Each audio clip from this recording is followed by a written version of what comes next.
Hello, my name is Stephen Hersicorn, and I am participating in the Great Guitar Build-Off 2021. The design theme around my build is linear lines, and I've been designing this shape little by little for a couple of years now. It is very much ergonomics oriented. I saw it in a dream hanging up in a guitar store. As anybody who makes these things, they eventually want to see them in a guitar store, and I saw it in a dream. I saw this body shape, and it looks something like this. This is my Sun Giant 4-string fretless.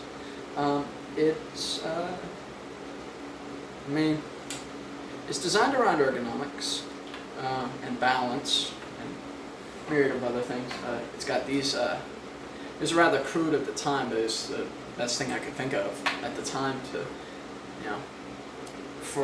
instead of bashing up the corners, setting it on the ground, because the whole stereotype of, a V is a built-in stand, I actually accommodated that with these Allen screws that hold it to the ground. Anyway, this design, the V shape, is because for me it's preferable when I'm sitting down. The horn goes out past the 12th fret for balance reasons. Same thing with the small headstock. It's pointy, and you can impale stage idlers. Yeah, those two, but crowd surfers, you can impale them with that, and still stay in tune thanks to the hip shot tuners.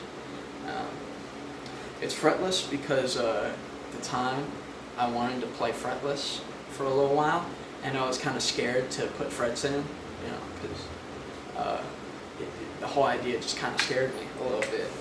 What if I don't get it exactly in the right place, But more and more, I had to man up for my 2.0 because it's a 7-string guitar with 24 stainless steel frets. That was the first time I did any real heavy fret work on a guitar from installing, stuff like that. But anyway, I'm rambling. The action on this guitar, you can barely fit a business card through it, right? And that's the way I believe it should be, because I like to play very heavy gauge strings, right? This is 50, 70, 105, 130, or 135, excuse me, in D standard tuning, full step down. Right? It's pretty high tension compared to normal, those guys that like to play 45 to 105s in standard tuning. For me, if I pick up a bass that's like that, it throws me for a serious loop. It's really hard for me to buy guitars now since I've got my own stuff. But I made a lot of improvements in my 2.0 of the shape.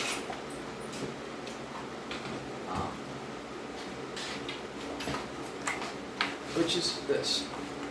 This has got a lot of wood in it. A lot of fancy wood. Same trick with the strap buttons on the end. But this time I use strap buttons for that instead. Looks a little classier. This is the 2.0 version. Bolt-through construction where the neck goes all the way to the bridge pickup. Right? Goes in deep like a Marine in Vietnam. Right? 7-string Floyd Rose baritone scale, 28.5. Also, pretty good action. Not as good as that one, but it's my first time really doing a major fret job. Installing frets, leveling them, crowning them. And I just haven't had time to get it down to where it should be. It really should. But otherwise, it still plays really well. It's got pretty low action. It's just not as dead low as that one. And the bolt-through construction is also for another purpose. Besides looking very visually attractive for me, it also solves the problem that I have with a lot of guitars, this neck heel. I want to grab that sucker like it's a neck through, but I don't want to deal with the fear of having a neck through and it breaking and having to get a new guitar or having to pay out the ass to get it repaired, right? And so, it's so comfy. I love this guitar. It doesn't go out of tune, like straight up doesn't go out of tune. So yeah, I can always pick up this guitar and it's in tune. Except when it isn't, which is very rare. Even when I'm abusing the whammy bar really hard. A lot of people don't like Floyd's, but I personally love them. But you gotta know how to really dial on it, and it's comfortable. It's a cast iron control cavity cover, or a trim cavity cover. The back plate matches the Bacote center stripe. It's a ash Bacote, ash 3-piece body. Duke, Purple Heart Maple, Purple Heart Duke neck, 5-piece maple fingerboard, 24 stainless steel extra jumbo frets, hip shot locking tuners, 7 of them because there's 7 strings. Same, weight relieving, pointy head stock. Same, body shape goes at least to the 12th, and it's very comfortable to play. A lot of people don't like X shapes, but I personally prefer them. A lot of people, a lot of the X shapes that I've seen, people look at them and they kind of gawk at them like, oh, what is that thing? I bet that thing is really uncomfortable. Not really. If you really play with it, you'll find that it's very comfortable, very ergonomic. But yeah, the whole thing with this particular one is, and the whole design theme I use in general is, a lot of people imagine an X shape like that, where the lower horn is the one that's protruding further. I don't like that because it means your balance is going to be off. I prefer it this way, where your balance is a lot truer, right? Same with the other one. It balances at a high angle without me holding it, right? So I decided that I wanted to get as true as I could to the original design, because the original shape I saw in the dream had no curves at all. That first one, I designed it, kind of similar to the dream, but I worked around a couple of things, right? It being a 4-string and not fan fret instead of a 5-string with fan fret, and obviously it being fretless, and not having 24 positions like the other one that was in the dream. And then the 7-string, I did it where it's got curves and it's all nice looking, but now I want to do it true to the dream, except the paint job. In the dream, the paint job was like a coppery color with a sun with a solar flare shooting out of it. That's where I came up with the name Sun Giant, and because they're big guitars.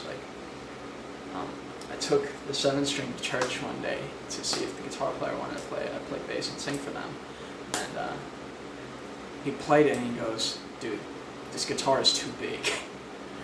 And even my guitar player and my heavy metal band that I play with, he said, first thing he said when he picked it up, he goes, "When are you going to start building guitars for people with regular sized hands?"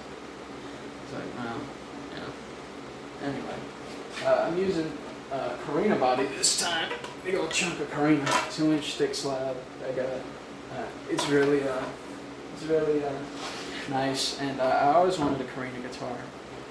Ever since I saw those lawsuit Ibanez's and those old Gibsons and stuff like that, I wanted it. And where I buy my wood from, it was only $13 a board foot for that Carina, whereas mahogany over there, at the time I was buying it, was $25 a board foot. So, yeah, I jumped at the chance to have Carina on my guitar. This is my body shape right here that I designed based on the dream.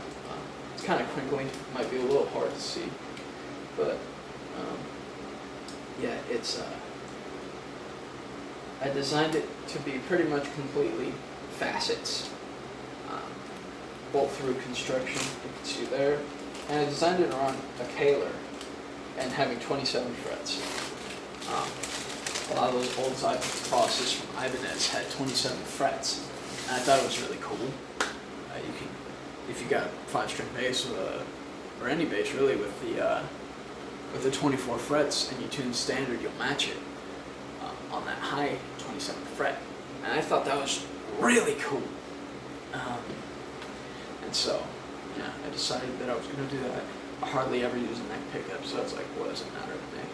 and I wanted to design it also around using a caler, because from a mechanical engineering point, a caler makes me very happy, because I accidentally, before I even knew what a caler was, I had a wraparound bridge. It's like one of those lightning bolt tailpieces, I think Gibson calls them. I had a Maestro Les Paul, and it had that wraparound. And I was like, you know what, if I could design, a bridge that goes behind it and does that motion, then I could have a whammy bar on this guitar, and it could be a real shred machine. Because when I started, I thought a shred guitar had to have a whammy bar, and I still do to a certain extent. So I don't really care for hardtails that much. I'm a Floyd boy, but when I discovered what a caler was, I always wanted one. So this is going to be putting that into fruition. And there's certain other things I like a V-shaped neck. Nobody does that anymore, except like Beam. But they charge like, I think the only guitars they have with calers and with the V-shaped neck are like $1,100. And I'm not going to spend that much money on a guitar that I'm not making myself because I want it to be my way, right? I've had to compromise a lot with the availability of features on stock guitars, and I decided, no more of that. I'm building my own stuff. And my granddad was a guitar builder, and that really inspired me. He built the first bass that I ever had, and I still play it to this day. It sounds great.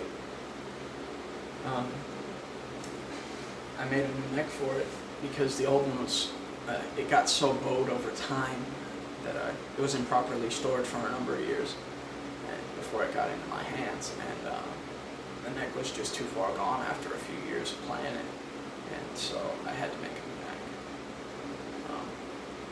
And so, yeah, here we are today. That really sparked it, and yeah, I believe that my designs will win because they are based around form from function, ergonomics, living the dream, as it were, making my dream guitar come to life. And lastly, it looks cool, man. It looks mean. And that's really what I want, because I like my guitars to look kind of obnoxious, and I don't want something that looks, ultra classy all the time. I got that with my 7-string, right? I got so many, really pristine, beautiful guitars. It's like with that fretless. Is it perfect? No, not by a stretch. The thing is covered in wood filler, for Christ's sake.